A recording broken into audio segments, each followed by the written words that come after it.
Sunny days ahead for now, but recent heavy rain is causing yet another construction delay on MoPac. Good evening, I'm Shannon Wolfson. I'm Robert Hadlock. The original timeline had the express lanes north of 2222 opening up in 2 days. KXAN's Leslie Rangel joins us live from MoPac with new information. Leslie, lots of nightly lane closures coming up.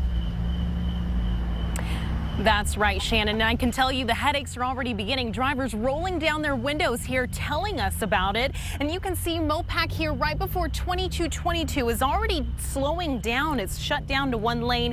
Heavy rains, like you mentioned, have delayed this project, and crews are working extra hard to make sure closures like tonight are efficient so they can finish right before their new deadline. Well, the rain's been pretty bad. Delays aren't surprising.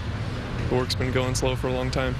Record rainfalls in Central Texas have not only been a headache for homeowners, but also for construction crews working to get the MoPac Improvement Project done. Roughly 2222 up to Palmer Lane. We wanted to get that open by June 8th.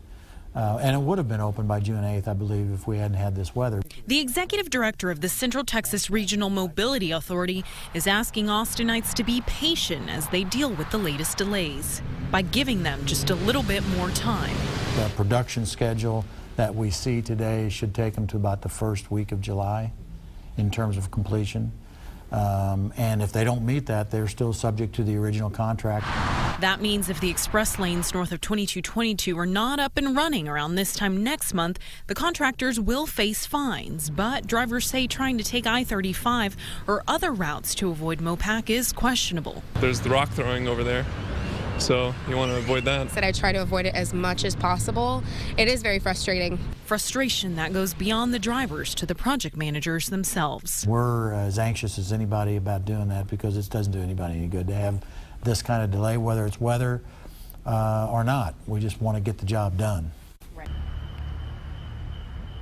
Now, again, because of project delays, you can expect closures to ramp up. Now, listen up. Here's a big one for Wednesday night. They tell us there will be no MoPac access from Cesar Chavez northbound or southbound. So your best bet will be to take Barton Springs Road up to Lamar. And of course, we have a full list of closures available online at KXAN.com. For now, we're live near MoPac. Leslie Rangel, KXAN News. The express lanes are just one part of this MoPac project. From Palmer Lane to US 183, work is ongoing for intersection improvements and a footpath.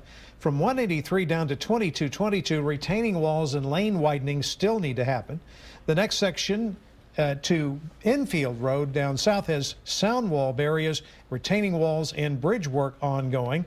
And that work Leslie was telling you about at Cesar Chavez, that's because the walls for the underpass there need to be built up, but all the digging there has been done. And this is not the only bit of construction for MoPac. You could see the MoPac South Improvement Plan is still in the development phase. Organizers are currently analyzing express lane ideas and alternatives presented back in November. This would be for MoPac from Cesar Chavez south to Slaughter Lane.